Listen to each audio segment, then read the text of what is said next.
தாய்ப்பால் குடுக்கும்போது மதருக்கு வந்து ஆக்சுவலி பார்த்தீங்கன்னா, அவங்க கரெக்ட்டா ப்ராப்பரான ஃபுட் தான் எடுத்துக்கணும். ஓகேங்களா? ஏன்னா நெறைய மதர்ஸ்க்கு வந்து பால் பத்தல அப்படிங்கிற அந்த ஒரு கொஸ்டின் தான் மெயினா இருக்கும்.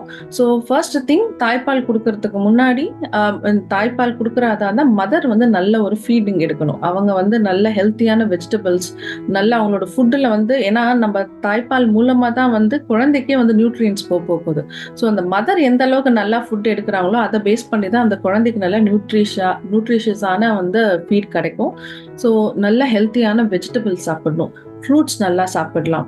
ஓகேங்களா? அண்ட் வந்து ஒரு ஒரு வாட்டி அம்மா வந்து ஃபீட் பண்றதுக்கு முன்னாடி ஒரு 10 மினிட்ஸ் முன்னாடி ஒரு கிளாஸ் ஃபுல்லா வந்து வார்ம் மில்க்கோ, இல்லன்னா வந்து வார்ம் வாட்டர் குடிச்சாங்கன்னா, செக்ரீஷன்ஸ் வந்து இன்னும் கொஞ்சம் ஜாஸ்தியா ஆகும். என்ன செய்யக்கூடாது அப்படின்னு பார்த்தீங்கன்னா, மோஸ்ட்லி தாய்ப்பாலோட சேர்த்து வேற எந்த ஒரு எக்ஸ்ட்ரா ஃபுட்ஸும் வந்து லைக் 6 மந்த்ஸ்க்கு முன்னாடி குடுக்கக்கூடாது. சில பேர் வந்து குழந்தை பொறந்த உடனே வந்து குழந்தைக்கு சர்க்கரை தண்ணியோ, இல்லன்னா வந்து ஆம், தேன் அந்த மாதிரி ஏதாவது குடுப்பாங்க. ஸோ அதெல்லாம் எதுவுமே குடுக்கக்கூடாது. ஈவன் ஒரு சில மருந்து கூட அதாவது வசம்பு, காரம் அந்த மாதிரி மருந்து எல்லாமே கூட வந்து குழந்தைக்கு குடுப்பாங்க நல்லதுன்ட்டு. But it is not at all advisable.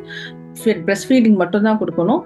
Mother பார்த்தீங்கன்னா, டீ, காஃபி அதெல்லாம் வந்து அவாய்ட் பண்றது நல்லது. அண்ட் சோடா ரிலேட்டடான ஃபுட்ஸ் எல்லாமே வந்து அதாவது கார்பனேட்டட் ட்ரிங்க்ஸ் வந்து அவாய்ட் பண்ணலாம். ரொம்ப ஸ்பைசியான ஃபுட் அண்ட் ஆயிலி ஃபுட் இது எல்லாமே வந்து அவாய்ட் பண்றது இட்ஸ் மோர் தென் எனஃப். மத்தபடி நல்லா வெஜிடபிள்ஸ் நெறைய எடுத்தாலே வந்து ரெகுலரா வந்து நல்ல மில்க் செக்ரீஷன்ஸ் இருக்கும். நான்வெஜ் சாப்பிடுற மதர்ஸா இருந்தாங்க அப்படின்னா, ஃபிஷ் எடுத்துக்கலாம். இல்ல ஃபிஷ், எக் இது எல்லாமே வந்து மில்க் செக்ரீஷன்ஸ நல்லா இன்கிரீஸ் பண்ணும்.